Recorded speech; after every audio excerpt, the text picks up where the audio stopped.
Assalamu alaikum bandiraɓe fulɓe, on calminama moni kala yinde mum e yettode mum vidéo mon kadi bisimilla mon Ecodel Soft. Donc hande kalten koko fati e mise en forme so tawi en bindi e derowel men Word holno mbaɗirten ngol ɗo bindol mise en forme. Hanki en kalino kala ko fati e sélectionner e copier coller ɗum ko hunde wande fayida no fewi sabu ɗum ko no mbinomi ni tan eɗen kutoro ɗum kala e saha kala to mbawɗen kala ko mbawɗen wadde e ngal ɗo kutorgal eɗen kutoro sélectionner et copier coller. Donc ko hunde fonde wonde hunde fonde waɗede maîtriser no hanirta ni. Kadi hande men jokku seeɗa men kal seeɗa ko fati noon ko fati e ɗum hasinno en mbawa ruttirade tan hono mannoɗen hankini kono men kal kadi gueɗe goɗɗe kadi ɗe mbawɗen kadi ɓeydude eko mannoɗen hanki ko, par ce que mi haalnani mon holno mbaɗirten combinaison ji hono certaine touche uji kon kalɗen tan ko contrôle C et contrôle V e waɗi kadi gueɗe goɗɗe ɗum noon eɗen continue.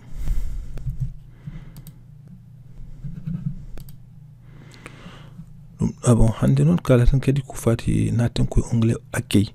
Donc sen mbaɗi tan révision seeɗa garen e onglet accueil pour naten e mise en forme du texte. Donc mi waɗa fermer ngol ɗo ɗerewol et puis mi ara mi uddita ɗerewol men hankingol. Donc mi clique ɗo laabi ɗiɗi. Donc no mbawɗon no jiruɗon ni tan on jiiɗo hanki ko bindunɗen ɗo ko ɗum ɗo bindunɗen ɗo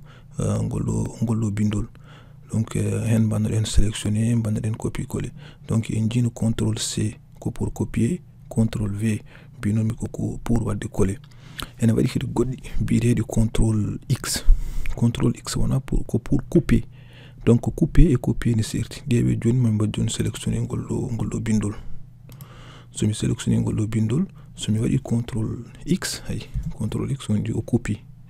o waɗat tan couper. Donc o accata ɗon haydara o coupat fof. So batti contrôle V tan o kola ɗum on di mbammi contrôle V o colle mbammi contrôle V o coupe. Joni ɗeɓe ne waɗi goɗɗe kadi wiye contrôle Z. Joni mi waɗa ton mi tinani mi supprimi bindolam mi tinani tan pour artude hen on mbaɗat contrôle Z. Hay contrôle Z tan mi arta to gonnomi ɗo. Donc so tawi on mbaɗi supprimer hunde tan on tinani ɗon son har mon wadde goɗɗum son mbaɗi contrôle Z tan on garta to gonnoɗon ɗo. On di ɗum ne waɗi fayide no fewi, par ce que sinon mbiyaton kadi ko ɗum bindira ɗum on perdi ko mbaɗɗon ko ɗum bindira on perdat temps no fewi. Donc ɗum ɗo ɗeɗo gueɗe ko ɗum poti wadde ɗum e hakkillaji mon. Contrôle C, contrôle V, contrôle X, contrôle Z. Oui, ɗum noon eɗen mbaɗa hande programme en hande nde tan, par ce que hande kalten ko mise en forme. ɗum noon jimmi ko wadde supprimer ɗum ɗo on jimi sélection pour wadde supprimer kadi on mbaɗat sélectionner tan mbaɗon clic droit ɗo on jimi ƴeew so tawi ɗo mo hokka men no mi ala ɗo touche mais son waɗi coupe sisiel waɗi coupé o coupat kono wona ɗum jinnomi wadde. Donc son mbaɗi sélectionner son ƴeewi clavier o joni ne waɗi en waɗi touche goto ni winda hen SIP SUPPR walla so tawi ko en anglais ni winda hen delete. On mbaɗat cliquer si delete waɗon o supprime ko mbaɗɗon sélectionné ko. ɗum noon jehen ƴeewu yen texte e nder internet. Donc mi ara ɗo on jimi mi waɗi no choisir oɗo site. Donc ene waɗi texte jiɗɗen ko copiede oɗo texte, c'est à dire to fuɗiri ngol ndeɗo helmere. À partir de ndeɗo helmere mi sélectionne ɗum mi waɗa appuyer sur la touche shift o mi haalnino mon ko woni shift mi ara ha to jimmi sélection haɗo ɗo ayɗo arrêté tan mi waɗa hen clic on jiiɗo joni o wanni kam sélectionné ko jimmi ko. Donc pour copiede mi waɗa clic droit banggue ñaamo clic banggue ñaamo et puis mi waɗa cliquer sur copier. Donc là mbiɗa wawi wadde ɗum ɗo réduire mi arta e ɗerewolam ngol pour wadde ɗo coller eɗen mbawi hutorade ɗo e onglet accueil oɗo on ji onglet accueil o ko ɗum woni onglet accueil hande ko ɗum ɗon jumbele goto mi holla mon on jiiɗo joni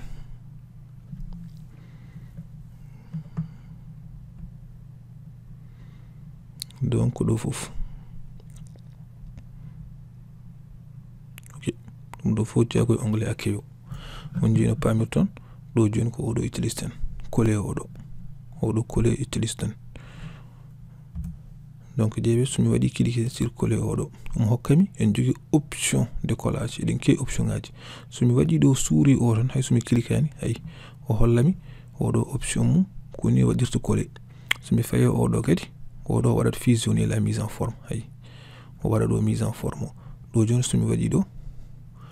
kankone o hollami kadi collage goɗɗo somi welama ne waɗi ɗo ko wiyete collage spécial hay joni somi waɗi cliquer sur collage spécial o hokkami on ndeɗo falantinere ay o wiyami o namdi kam hol façon collage jimmi wadde est ce que ko format html format ko ina page web en e gueɗe goɗɗe walla est ce que jimmi wadde ɗum ko texte unicode sans mise en forme jimmi tan ko kolde taw mi waɗani mise en forme o eyyi enen ko oɗo batten choisir saabu ɗum cohluɗen enen koyemen ko waɗande koyemen mise en forme par ce que hande fandare nde ko hullude moon holno mbaɗirton mise en forme donc mbaɗen ɗo collé tan sans mise en forme donc mi waɗani on ji o waɗi collé sans mise en forme pourquoi o waɗi collé en mise en forme so tawi en ƴeewi oɗo titre original o so tawi en garti ga mon ji ɗo ɓuuri ɓuttidde nani ngol ɗo bindol ɓuuri ɓuttidde ɗo kadi ko waɗano kadi ɓuuri kadi fonsude seeɗe ayi titre oɗo dewɗe no ɓuuri fonsude mais sen garti to men ɗo tan mon ji ay won way famdude o normal kanƴi fof puri sabu ɗum ko enen mbaɗ ɗum choisir eyyi donc sen mbaɗi ni en ji eɗen jogui on jogui nde ɗo titonde ɗum ɗo joni ko titonde adana de o ko titonde rewde hen c'est-à-dire titonde rewde hen de e ɗo noon ko bindol men ngol jogui ngol donc hande mbatten joni en mbaɗat sélectionné oɗo titonde nde ɗo no mbinomi ni tan mi clique ɗo mi ara mi yiya flèche o mi clique hay mi sélectionné tan ngol ɗo ciftol nani ngol ɗo ciftol tan bammi sélectionné donc mbiɗa wawi arde ɗo mi sélectionné ngol ɗo ciftol donc ɗum ɗo ko gummi ɗo ko ɗo ɗum ɗo nafata ko waylude bindol ngol on ji so tawi joni mi clique hen o hokkami mbaydi façon ngaji kewɗi no mbaylirmi bindol ngol hay somi waɗi ɗo joni ayi bindol ngol no wari on ji walla somi fawi ɗo souris o hokkami bindol ngol no wari ngol ɗo bindol no wari somi waɗi ɗo hokkami ɗum ɗo somi waɗi ɗum hokkami ɗum donc min mbaɗami choisir ko Arial ay joni mi waɗi choisir Arial o change bindol ngol o waɗi ɗum Arial so tawi kadi on mbaɗi remarque ay ɗo waɗi Arial ɗo windi waɗi Arial somi clique ga e texte o tan ayi nde wanno ɗo ɗum ɗo wona Arial kamɓe ɓe mbaɗi ɓe utiliser ko Times New Roman ayi o winda ɗo direct donc enen noon comme ko ɗo gonɗen donc mbaɗen kadi sélectionné mi waɗa sélectionné ɗo ɗum ɗo ko jiiɗon ɗo ko no holla mon c'est à dire ɗo hay ɗo joni ɗum ɗo nafata ko so tawi en jiiɗi mawninde bindol ngol walla ustude bindol ngol mi holla mon so tawi joni mi clique hen ay ɗo joni gonɗen koye 12 mi waɗa ɗum hedde 18 ay 18 ngol ɓeydo mawnude mi waɗa 20 en ɓeydo mawnude mi waɗa 22 en ɓeydo mawnude donc mbaɗen 20 tan mi acca ngol 20 ɗum ɗo ko nafata ɗum ɗo nafata ko mawninde seeɗa wadde ɗum en gara c'est à dire ɓeydude ɓuttidinde ɗum seeɗe ha ɓeydo labtude ay mi clique hen ngol ɓeydima labtude ngol ɓeydima jogade kadi ngol ɓeydi ɓuttidde seeɗe so tawi ko ɗum ɗo ko woni ɗo ko ɗum ɗo ko wiyete ko italique noon ko wayla tan ko mbaydi bindol ngol oña ɗum seeɗe on ji bindol ngol sifiro ni on jenni ngol sifiri joni bindi ɗi oñima seeɗe enon jogui ɗo kadi ɗum ɗo wayno S ni en waɗi diiɗo less ɗum ngol nafata ko wadde souligné ay sen clique hen tan o waɗat souligné bindol ngol ɗo on jiiɗo kadi wayno flèche seeɗa ni c'est à dire que eɗen jogui option ngaji goɗɗi hay joni jiɗɗen wadde hen ko souligné comme diidol tan bangol ni walla taw ko bangol ni wayno diiɗe ɗiɗi ni walla ngol ɗo walla taw ko jiiɗol ne waɗi tan toɓɓe so tawi ko ɗum jiɗɗen ene heewi façon-ŋaaji ɗum noon hankadi ni ko onon tan mbaɗata choisir ene waɗi kadi couleur aji hay ɗo joni to jiiɗon ɗo somi arti hen mi waɗa ɗo cliquer mi ara ɗo hay oɗon mbawi wadde choisir hol couleur dokkoton ngol ɗo jiiɗol bo so tawi on jiiɗi sulinde titone nde joni somi hokki ɗum ko wayno couleur bleu hay joni ɗo joni mbiɗa hokkude ɗum couleur bleu on joni heyde ngol woni bleu jiiɗol ngol woni bleu hay ɗo joni ngol woni bleu sabu ɗum ko en dokki ɗum couleur bleu voilà ɗum ɗo ne waɗi fayida feewi donc ɗum ɗo mon kutor ɗum no feewi joni payne titone ɗiɗoɓe nde titone ɗiɗo oɗon mbawi kadi wadde sélectionné bon so on mbaɗi sélectionné eɗen mbawi wadde choisir Arial to joni mbaɗen ɗum tan même mise en forme même style même police jafoɗo même police donc mbaɗen ɗo joni oɗo lecture simplifié en mbaɗi ɗum Arial eɗen mbawi wadde ɗo choisir dokken ɗum tan hay sinno ko 16 walla 18 non dokken ɗum 16 hayde 16 ngol ɓuttidi mbaɗen ɗum engrais nani ɗo joni eɗen mbawi changer oɗo couleur bindugol undi bindugol ɗo ko noir kono eɗen mbawi changer ɗum ƴeewi joni mi wasa sélection nde ɗo titode ɗiɗoɓ tan mi ara ɗo ko ɗum ɗo wallata min wadde couleur mi essaye wadde hen mi ƴeewe haydara watta hayde mi waɗi choisir couleur bleu mi waɗi choisir couleur boɗejo kono haydara watta ɗum noon ko normal sabu ɗum o en mbaɗani sélectionné on ji nafoore sélectionné donc ɗo en gartata ha ɗo tan mbaɗen sélectionné titone nde ngol ɗo ciftol mi ara ɗo mi wiyamo yo waɗi hen couleur waɗa ɗum couleur bleu on ji couleur o wonti bleu no couleur o wonti boɗejo donc ni kala ko jiɗɗon wadde e bindol mon on mbaɗat sélectionné garon ɗo noon ƴewon option mo jiɗɗon wadde o mbaɗon hen appliqué donc nafoore sélectionné ene yalta ɗo kadi joni ngol ɗo bindol fof c'est pour wadde mbaɗen sélectionné ngol ɗo bindol fof kadi ƴeewen kadi waylude mbaadi ngol ɗo bindol mi ara ɗo mi waɗa sélectionné mi ara ha ɗo donc ɗo joni mbiɗa wawi waylude façon mbaadi bindugol ɗo woni ko time roman kono min jimmi hokkude ɗum ko Arial hay ɗo joni mi hokka ɗum Arial ngol wonti Arial oɗo joni mbiɗa wawi ustude ɗum ƴeewi joni mi hokka ɗum 8 ay famɗi no feewi mi hokka ɗum 9 on ji ɓeydima seeɗa mi hokka ɗum 10 ay ngol ɓeydima seeɗa ay mi hokka ɗum dokken ɗum 11 mi hokka ɗum 11 ni ay no wayi donc on ji fotani ɗo ko 12 wonde less ɗo ɗi ko 12 kañumen kadi ko Arial no ko time roman mais ɗo ko 11 on ji donc ɗum ɗo wallata mon wadde ɗum donc en mbaɗi ɗum 11 eɗen mbawi ko mbawɗen wadde ɗo joni eɗen mbawi kadi sélectionné ɗum sen sélectionné ɗum eɗen mbawi hokkude ɗum kadi changer kadi waylude couleur o ɗo joni ƴeewi mi hokka ɗum couleur vert indira e dara mi hokka ɗum couleur bleu walla mi hokka ɗum couleur jaune hanji ene change mbiɗa wawi hokkude ɗum kadi couleur mbaɗen ɓalejo tan mi hokka ɗum couleur ɓalejo voilà ok donc ɗum ɗo joni ene waɗi fayida donc en mbaɗi ngol ɗo ciftol nde ɗo titode en change en mbaɗi ɗum mise en forme e ɗo kadi en mbaɗi mise en forme e ɗo en mbaɗi ɗum mise en forme donc hade mi gaynuɗo mbiɗa wawi kadi hollude mon so tawi en mbaɗi sélectionné ngol ɗo bindol foof on jii ɗum ɗeɗo gueɗe nafata ko ɗo firti jiɗɗen ko bindugol yo fuɗɗor banggue nano e ɗo noon firti jiɗɗen ko wadde bindugol banggue au centre c'est-à-dire hakkude ƴeewi somi waɗi ɗo haydara watta o waɗa ɗum tan o waɗa bindugol o banggue nano somi waɗi ɗo ay o change bindugol o waylingol no feewi ay no jiiroton ay ɗo firti ɗo joni o waɗi ɗum ko hakkude sabu ɗum on jiiɗo o arani sara banggue nano eɗen mbawi kadi wi ɗum yo waɗ ɗum kadi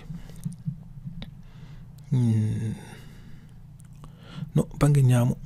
jafuɗon mi ko banggue ñaamo ga eɗen mbawi kadi yo waɗ ɗum kadi à right à gauche ƴeewe ɗo joni mbaɗen ɗo eɗen mbawi wadde sen mbaɗini bindol ngol faati oga bangi mais enen mbaɗen ɗum tan left mbaɗen ɗum gauche ɗo joni on jeeyi nden donc ɗum ɗo oɗon mbawi hutora ɗum no fewi ne waɗi goɗɗo kañum ko pour justifier sen mbaɗini tan wanda men justifier bindol ngol ɗo ɗo joni kanko hoore makko o gérata kanko hoore waɗata gérer ɗum ɗo ɗi fof waɗa ɗum justifier no hannirta ni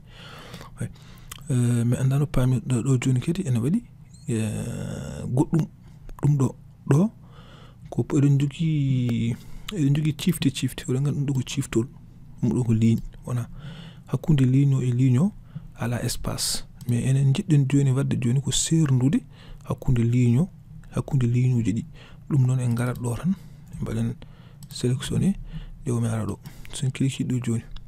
mbiyen hakkude ligne e ligne fof yo won 1.15 cm ay neni 2 ay ɓeydima ƴeewe sen mbaɗi 2 on jiiɗe hakkude ligne e ligne joni ɗo mi holla mon hakkude ligne e ligne fof waɗi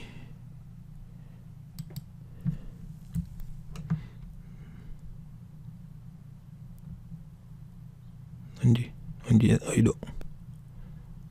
ay waɗi tan 1.5 waɗi 2 cm donc eɗen mbawi ay c'est à dire que en mbaɗi hakkude en cerdi hakkude ligne uji ɗi so belama oɗon mbawi ɓeydude ɗo joni so belama kadi oɗon mbawi ɓeydude so mi waɗi ni joni mi ari ɗo mbatton cliquer ɗo joni mbiyat 2.5 on ji ɓeydima yaaji hakkude ligne uji ɗi ɓeydima yaaji oɗon mbawi serdude ligne uji ɗi pour ha wawa ha jangoɓe ɓe mbawa jangude ɗum no hannirta ni oɗon mbawi wadde 1.5 tan walla 1.15 ça suffit bon ɗum fawi tan kono onon no jiɗirɗon waɗirde gérer bindi mon ɗi donc hande ko ɗum ɗo jiiɗen eɗen mbawi hannude ɗo vidéo sabu ɗum fandare nde ko wadde seeɗa tan ha mbawon onon e koye mon wadde pratiquer so tawi oɗon jeeɓa vidéo on mbatta pratiquer kadi ala ko firti donc ko ɗum waɗatami wasde wadde vidéo ji ganduɗa hoorema juuɗi no fewi ɗum noon mi salmini mom mone kala inde mum e yettode mum mbiɗa wiya mon tan yontino e pulago ngu et puis kala e mon kadi joguiɗo hunde gandanɗa hoore ma ne wawi nafde leñol ngol ene wawi wadde min proposé yimɓe mbawa wadde ɗum e Facebook mbawa wadde ɗum kadi e réseaux sociaux ji goɗɗi mbawa wadde ɗum e site internet DFK walla gueɗe goɗɗe pour ɓesgu ngu fulɓe ɓe fof mbawa hutorade ɗum noon mi salmini mone fof inde mum e yettode mum merci on jarama.